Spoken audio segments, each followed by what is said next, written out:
Special reaction in cerebrospinal system. Breathe is the function of the mind. The process of unnatural respiration is possible only when the mind is not calm and tranquil. Every reader must be familiar with this phenomenon. When a person is agitated or angry, the breathing is not very calm. It becomes quicker.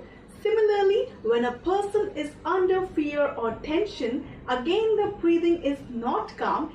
In yoga, when the mind becomes calm and tranquil, this unnatural process of respiration comes to a complete halt. It may not completely stop technically, since everyone is not in such an advanced stage of yoga. However, for an outside observer, it appears that the breath has stopped. It is due to the reason a yogi can remain in meditation without any requirement of air. Since breath comes to a standstill, all biological processes also come to an utmost complete halt, including the process of aging. It is due to this reason that a yogi is capable enough to live and continue to remain in meditation over prolonged periods without any food and water. Whether this is consistent with science or not, I'm not sure. Whenever Kriya used to manifest in relation to these two, breath and mind, I would experience a state of breathlessness. Furthermore, this state was linked to a particular region on the spine. On one such occasion, I was lying on my bed in the Tandra state when I felt as if energy was flowing along my spine. All of a sudden, it got concentrated and contracted at the navel region, but on my back. I felt as if it was getting highly concentrated at a pinpoint location on my spine. Suddenly, my lungs emptied and my breath stopped for a few moments. Later on, I narrated this experience to my Guru. His Holiness said that soon the energy would act in similar manner near the region of my heart on my spine. His Holiness further said that when this arrest of breath takes place near the region of the heart, the practitioner no longer faces the danger of experiencing a spiritual fall. Here, I would like to inform all the readers that the biggest fear for any practitioner of yoga is to fall down or slip down from the progress made in the path of yoga. This slipping down is something that happens to each and every practitioner. However, when certain benchmarks are reached, this fear is removed from the mind of the yoga practitioner, and the mind is also elevated to higher platforms. Furthermore, even if the practitioner happens to fall down in later stages, it may not be a major fall. A few weeks after I would had this experience, something else happened. As I was lying on my head in the Tandra state, I experienced a sudden flow of energy rising from the navel region on my spine. The energy surged upwards to my heart region on the spine and started making some strange movement. The movement was very strong and powerful. I felt as if my back was being crushed by some unknown force. I felt a heavy concentration of the force along with contraction at a pinpointed location on the spine near the region of my heart. I remembered the previous experience where the energy acted in a similar fashion near my navel region. However, this time the energy level appeared to be more powerful. Mentally, I recalled the image of my Guru and paid obeisance. Suddenly, the energy started spreading around my entire backside, including my shoulders. The movement of the energy on my back lasted for a few more minutes. Overall, I felt as if the energy was trying to pin me down on my bed.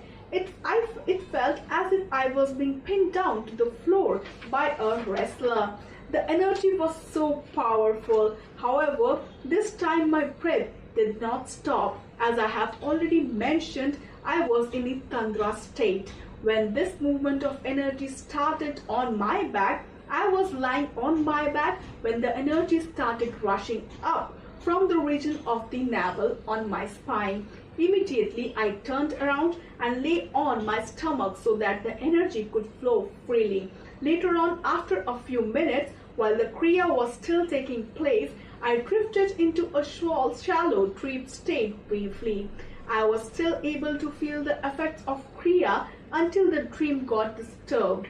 Immediately, the Kriya stopped and I was shaken out of the dream state and the Tandra state. I remained on my bed for some more time before getting up to make a telephone call to my Guru. I told His Holiness about the entire experience. His Holiness told me that all these types of reactions basically pertain to a physical body, and soon the energy would manifest in a similar manner in the mind and in external events. However, His Holiness said he was happy about the experience that had taken place and further added that it would yield good results. A few weeks later, I had another intense experience. Although it was not related to breathing, I was lying on my bed in a Tandra state when the energy started to surge upwards, starting from the base of the cerebrospinal system. The energy moved quite quickly. However, it felt very powerful, as if it was concentrated in the packet. After it had reached my cerebral region, it felt as if it was exploding inside my brain. With my eyes closed, I could see fragments of light of various colors, after which I experienced a total sense of calmness. My mind entered a very quiet and tranquil state thereafter. Whenever I used to utter the sacred syllable Om, a few times the Kriyas used to start instantly, and the energy would move along my cerebrospinal system, and the energy would get concentrated and contract at any one of the chakras or energy centers along the spine, followed by a flow of energy to the top of my head. Here, I would like to inform the readers that the ascent of energy along the cerebrospinal system might start from any one of the chakras. It need not always start from the base of the spine. The energy might get activated and surge upwards from any one of the chakras.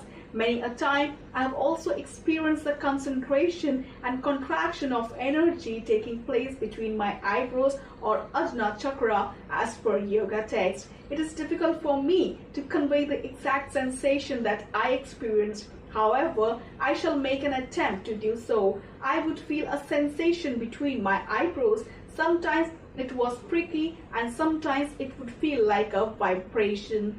I would also feel this vibrating sensation in the back of my head at the same level as my eyebrows. On many an occasion, whenever I used to transit from the sleep state into the waking state, I would realize that I have been repeating my mantra during deep sleep. I would find my lips involuntarily moving and repeating the mantra as I drifted into the waking state. This happened on numerous occasions. I would experience visions of burning candles and hurricane lamps, the full moon, the stars, the sun, and a few times even lightning while I was in meditation. These visions also occur many times while I was in a Tandra state. Usually they would last for a few seconds. I would frequently have visions of a full moon and a burning hurricane lamp. My Guru explained to me that these visions are known as Vishaka lights.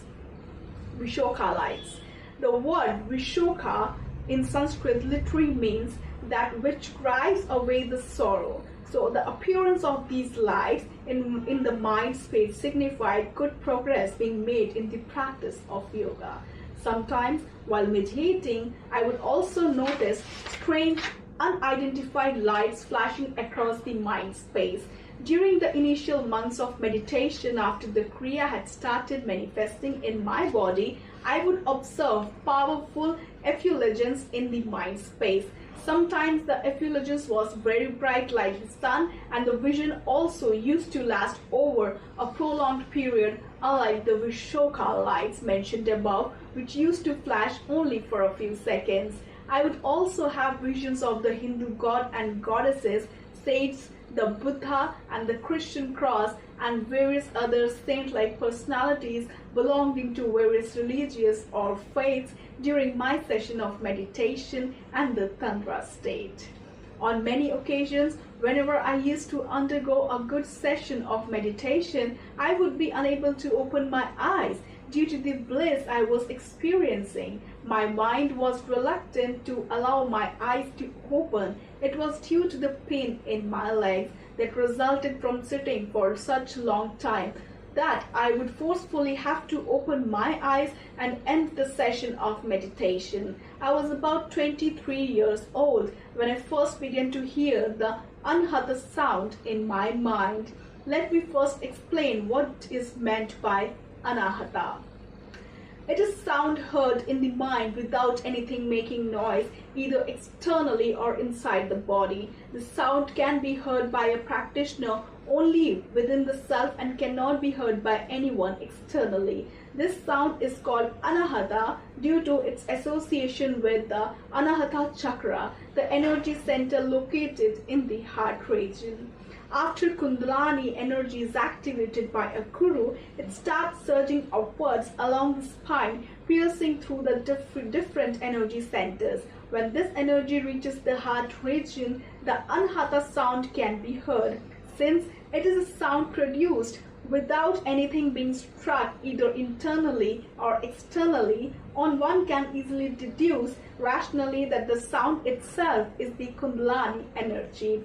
Or one can say that the nature of Kundalini energy is that of sound in its primordial form. Incidentally, this is also consistent with modern science as per the proposed string theory. As per my little knowledge of theoretical physics, all matter consists of strings, which essentially means music or sounds. Each loop of string is associated with the frequency that amounts to a sound body.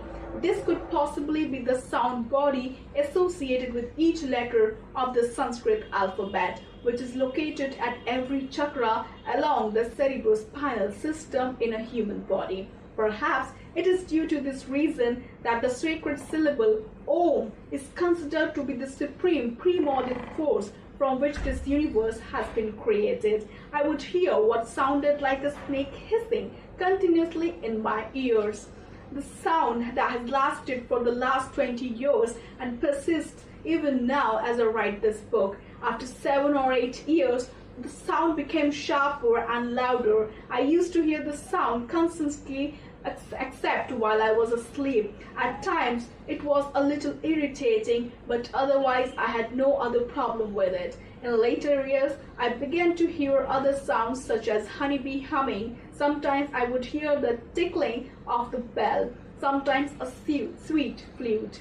Sometimes for a brief period of time, I used to hear the sound of rainfall. I used to immediately go outside my room to find that the weather was absolutely normal. At times, I used to hear my doorbell ringing and immediately I used to wake up from my sleep to open the door and realize that there was no one outside. Or hear my mobile phone ringing and immediately would wake up from my sleep to answer the call and realize that no one had called. Disturbances in sleep of this nature have occurred numerous times. Sometimes I would smell a strange kind of fragrance or experience a very light sweet taste in my mouth.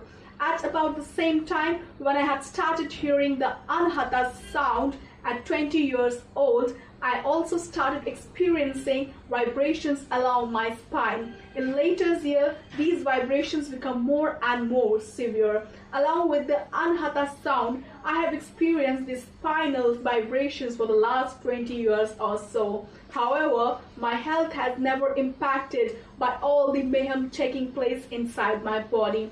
Readers might point out that I had been initiated into Siddha Mahayoga system in the year 2007, whereas I was hearing the anahata sound and also experiencing spinal vibration when I was around 23 years of age. It is possible that I might have been initiated in the yoga system in one of my past lives. However, I'm not competent enough to comment upon this and humbly leave it to my guru. As I have already stated previously, visions of past lives started flooding my mind when I was around 30 or 31-year-old. However, these visions could never give me much information about my past life. Therefore, I am unable to recollect any of my past lives.